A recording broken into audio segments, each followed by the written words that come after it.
No filme do Elton John, é muito interessante assistir esse filme, quem é profissional da área vale muito a pena assistir, né, que conta a história dele. Já saiu do cinema, já está disponível aí nos streamings da vida para alugar. O Elton John, ele passou por processos que geraram traumatização, né, ele teve uma família bastante disfuncional no sentido de não ter gerado vínculo com ele, né, o pai não o abraçava, não o tocava, sempre uma atitude distante, a mãe também envolvida lá com as próprias questões. Então é muito interessante a história do Elton John, porque ela não é um clássico no sentido de... É muito mais comum a gente olhar para a traumatização de eventos impactantes e violentos, né? Quem apanhou, quem foi abandonado, literalmente, né? Quem não teve uma morte, o pai e a mãe morreu, um dos dois, enfim. Mas ele não teve isso, ele até teve o pai e a mãe presente, mas a relação era de tanto desprezo, de tanta distância, principalmente o pai olhava para ele com tanto... Era desprezo mesmo, acho que foi isso que eu captei no olhar do ator que faz o pai dele. Que ele vai desenvolvendo uma personalidade para não entrar mais em contato com aquilo. Porque o nome de origem dele é Regis. Regis, se eu não me engano. Me perdoem se eu estiver falando errado. E aí, quando ele sempre teve talento, desde novinho, tocando piano e etc. E a avó dele ajuda ele a ganhar uma bolsa numa escola super famosa. E aí ele começa a fazer banda de apoio para alguns cantores. Aí um desses cantores que ele faz banda de apoio, ele pergunta para ele, né, como é que você faz para dar certo? Aí ele falou, você tem que se tornar, você precisa matar quem você é para se tornar quem você quer ser. É essa fala que ele ouve. E assim ele cria o Elton John, e ele assume essa nova identidade, chamada Elton John, e aí ele exila, né, sem saber que está fazendo isso, claro, estou usando aqui uma metáfora, aquele pequenininho dele e toda a vivência dele que tinha seguido até ali no passado, e ele segue como Elton John. E aí, imagino que vocês saibam, né, ele ficou muito famoso, o talento dele realmente levou ele para uma fama muito grande, muito novo, né, acho que com 27 anos ele já era bem milionário e tal, mas estava bulímico, com compulsão por sexo, por álcool, todo tipo de droga que a gente pode imaginar, bebendo muito álcool, ele teve tentativa de suicídio, ele teve, acho que 2 paradas cardíacas, ele machucou tanto a voz dele que ele teve que fazer cirurgia nas cordas vocais, pelos machucados, ou seja, ele teve muita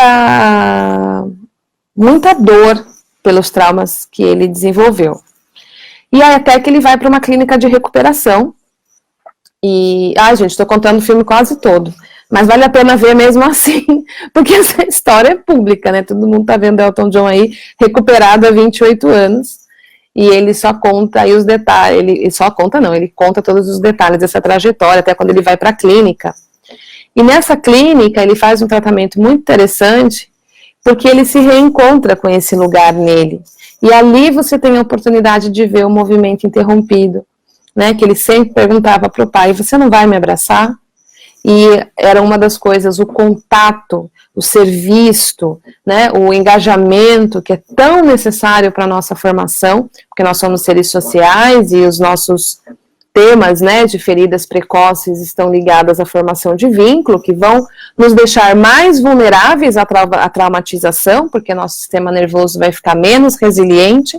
Aí você vê tudo isso nessa fala do Elton John, ou seja, é possível ver isso tudo, né, que a gente está batendo papo aqui, no filme do Elton John, né, de alguém que, graças a Deus, conseguiu, a Deus, a ele, ao tratamento, né, se recuperar, teve ajuda de qualidade, suporte e apoio, né, não foi mais um que entrou para as estatísticas de grandes gênios que morrem aí, vítimas de abuso de substâncias e tudo mais, como a gente vê, né, o Elvis, o Michael Jackson e tantos outros, né, o Elvis a gente vê trauma também no início, né, logo no início ele nasceu de gêmeos e o irmãozinho morreu no parto, o Michael Jackson é público aí a história de trauma dele na infância e todas as coisas que ele desenvolveu, né, ao longo da vida. A Amy Winehouse é outro caso, a Whitney Houston é outro caso, ou seja, Os exemplos estão todos aí, e todos esses exemplos que eu trouxe,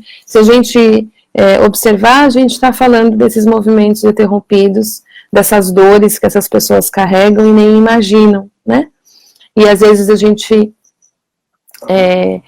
perde a chance de achar a trilha, aí deixando esses casos de lado, né? Não sei o que foi, que não foi possível, né, no trabalho com essas pessoas, mas apenas para contextualizar, olhar o filme do Elton John, acho que pode ser uma boa dica. A gente pode seguir as pistas do que o organismo do nosso cliente sabe sobre o sistema interno, porque a nossa vida é sistêmica, e às vezes a gente acha que, eu sou ansioso, eu quero deixar de ser ansioso, e eu vou resolver tudo. Eu não sei a que a ansiedade está a serviço internamente. Uma peça se mexe, o todo se mexe. Sabe o efeito borboleta, né? Que uma borboleta bate as asas lá no Japão e gera um tufão não sei aonde? E quem fala de constelação sistêmica sabe disso ainda melhor do que eu sou capaz de explicar. Ou seja, o sistema, ele sempre é uma interação de afetação, né?